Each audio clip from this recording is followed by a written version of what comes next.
There's a passage in the Gospel of John that is frequently used at funerals and memorial services. It's a beautiful passage.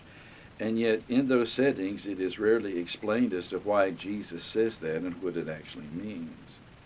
It's found in John chapter 14, very beginning of the chapter, and Jesus says this: "Let not your heart be troubled. You believe in God, believe also in me. In my Father's house are many mansions. If it were not so, I would have told you.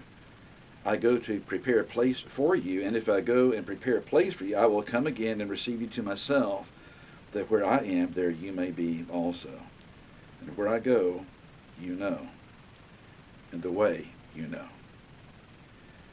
And then Thomas is one that speaks up first and says, we don't know where you're going. How are we going to know the way? But you hear that verse, I hear those verses quite frequently at funerals.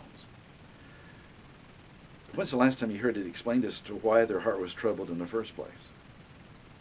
The answer is found in the previous chapter. Context is something that's so significant. So Jesus says, don't let your heart be troubled. Why was it troubled? The answer is found beginning in verse number 33 of chapter 13.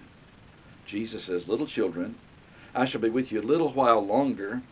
You will seek me, and as I said to the Jews, where I'm going you cannot come. And so now I say that to you.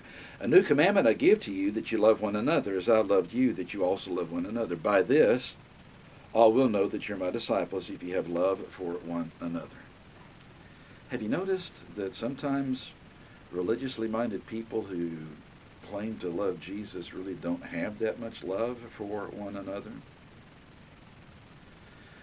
It's like they don't even hear that. Jesus says this, and the first disciple to speak up is Simon Peter. He says, "Lord, where are you going?"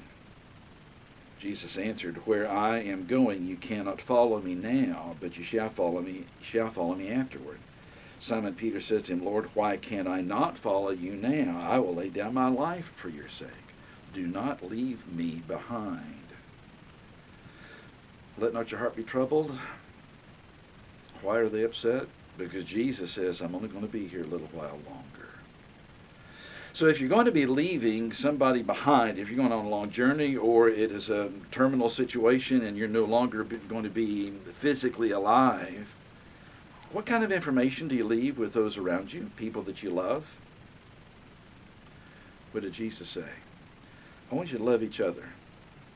I want you to love each other the way that I've loved you. And people are going to know that you're my disciples if you have that kind of attitude and those kind of actions that show that love for one another. I want to use that concept really as a jumping off place to talk about what does it mean to actually love Jesus. In John chapter 14, after those verses we read, Jesus says down in verse 15, "If you love me, keep my commandments." So if you have somebody that is living in their mind where they're loving Jesus, but they really never have studied what Jesus said, how can they actually have a love for Jesus when they're not even doing what Jesus asked them to do? If you love me, keep my commandments. Stay in that chapter and go down from verse 15 over to verse 21. Jesus says, "He who has my commandments and keeps them, it is he who loves me." He's saying the same thing, but a different way. "He who loves me will be loved by my Father, and I will love him and manifest myself to him."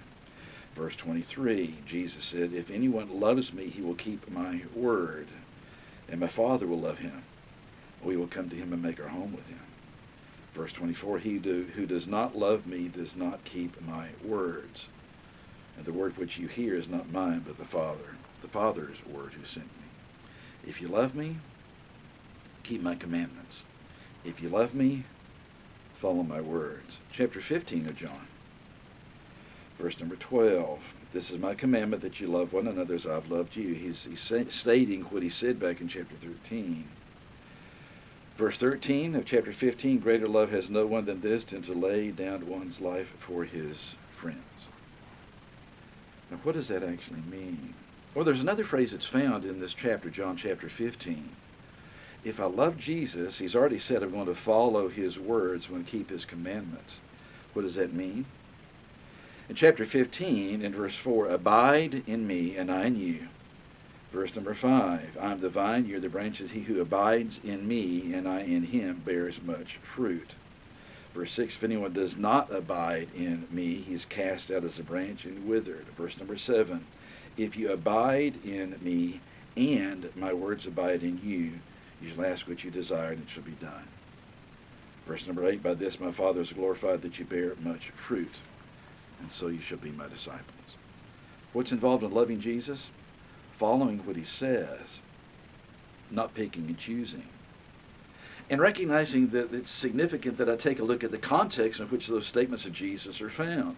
There are some statements that are to a very specific group of individuals, mainly those disciples that are gathered around him. Some statements that are made to the multitudes that followed. I need to look at the context in each of those situations and find out, what does he want me to do? What does he want you to do? Abide in my word. If you love me, keep my word. If you love me, keep my commandments. Have you noticed that in a lot of religious circles, there is a great deal of time that is devoted to things outside of what Jesus says? And I'm not saying that's incorrect, but I'm saying you've got to have a balance of what you're actually studying.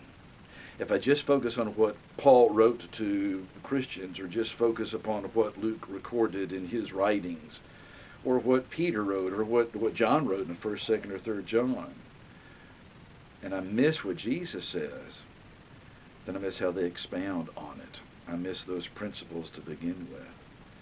If you love me, Jesus said, keep my commandments, follow my words, abide in me, bear much fruit. What kind of fruit? All those positive things Jesus taught and talked about, the way that he lived. We live in a very divided world, religiously divided in more ways than you can count, politically divided in a great number of ways as well. People on differing issues that still maintain, I love Jesus. How does Jesus relate to the problems we face in society? I wish that a great many people, more people, would actually think about that instead of assuming certain things and reaching conclusions that are very much against what Jesus said and how he lived. If you love me, keep my commandments. Great advice for every generation. Please stay safe. We'll talk again soon.